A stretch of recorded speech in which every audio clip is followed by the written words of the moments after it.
Have you ever tried to travel with a 7-day-old person? We did. We have. Hey, I'm Brett. And I'm Steven. We're the Broadway husbands. And if you have followed our journey, we just recently had a baby and we did it through the surrogacy process. Now, our surrogate, whenever you go through this process, gives birth in her hometown with her doctor, and ours happened to live in Orlando, Florida. And so he was born, and after 7 days of us having the first 7 days of his life in Orlando, we had to brave it and take the journey home and to Houston, Texas, which is where we are currently living. And I don't know about you, but I was like extremely nervous about this day for a long time. Because if you think about it, a 7-day-old baby hasn't been vaccinated in any way. We're in the middle of a pandemic, and we were just super nervous. And I had done a bunch of planning. Like I was like, I got us points so we could go hang out in the United Lounge. I got us like all these things like I had been working on for like over a year. For a while. And, so we had it very planned out. The flight was on a Sunday coming home, I think. Mm-hmm. It was a Sunday. And the flight originally was supposed to leave at like 9:30 a.m.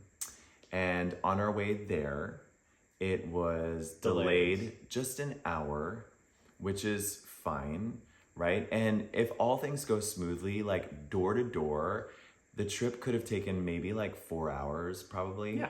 Door to door. On like a normal day. We just like went, got on the plane and got home, probably 4 hours.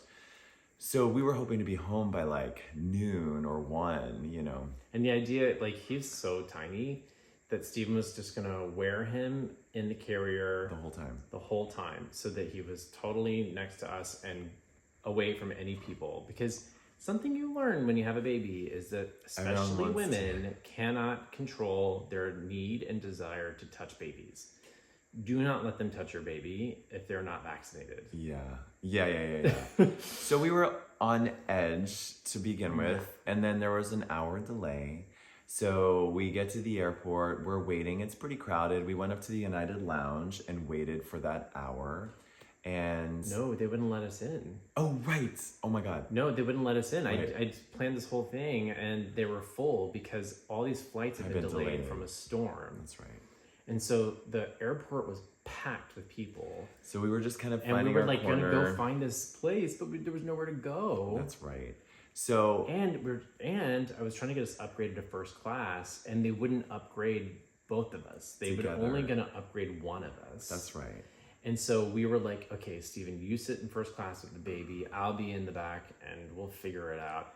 And, and just like the way it was, it was day 7. We're new parents. We're exhausted. And like also, just the simple things like changing diapers, like not in our like normal environment it was like, oh God, I gotta change a diaper. Oh God, I gotta, so it was just a lot of new things. We were stressed out. And so we got on the plane finally. And they did upgrade me so we could sit together in first class. Yeah. Which was a surprise. Yeah, because I got on and sat in first class and then Brett went back and then they surprised him and let him And we were so excited, so relieved, and we sat there for, I don't know. Another like, not even that long, maybe a half hour or so. And they came over the intercom and said that there was some sort of mechanical issue. It was I think it was actually something to do with the windshield. Right. Yeah, there was like something in the windshield. Yeah, like there was like some like not adhesive, but something was not sealed. So they were gonna try and fix it with us on the plane, and then they were like, "No, everyone has to get off." So we were on the plane for like an hour, and then. But luckily, at that point, the United Club had opened up. And we were able to go up into the United Club. And we literally built a fortress over in the corner just to keep people away. Because people weren't wearing masks and we just didn't know what was happening, right? Yeah. So this is March. This is March of 22. Yeah, it was like, first week of April. Yeah. So then we're sitting up there thinking it's going to be 45 minutes, maybe an hour. We ended up waiting from, I think, until 5:30 or so is when we got news that the plane was fixed. And so we've been there for I think we've been there for about 8 hours. By Yeah, the time I think that our they flight started to board the plane. Yeah, I think the flight actually left. We got interrupted By this guy. Yay! We were talking about the story of us Coming home. So we got to the airport. And we were so relieved. Like, so relieved. I remember, like, getting there and being like, ooh, hopefully our luggage will come. He was, like, sleeping still. Like, I had him in the carrier. I was rocking him. He was sleeping. And then Brett's going over to get the luggage. And sure enough, this is, like, a real tip for all new parents. Don't ever check your car seat. Yeah, check it at the gate. Yeah. We learned the hard way. That's right, Maverick. Because by the time they gave us like this janky car seat that they had at the airport, and then we got to our car, because we didn't park at the airport, we parked at one of those, cheaper parking lots. Right, Maverick? By the time we got to our car, Maverick had a meltdown. He had been so good all day. He was having a meltdown. Crying. We couldn't get the car seat in the car. And then Steven's freaking out, pissed off. I'm crying. We all three were standing outside. And then he peed all over himself. Oh, right. We were trying to change his diaper. Trying to get the car seat into the thing. I mean, it was a rough day.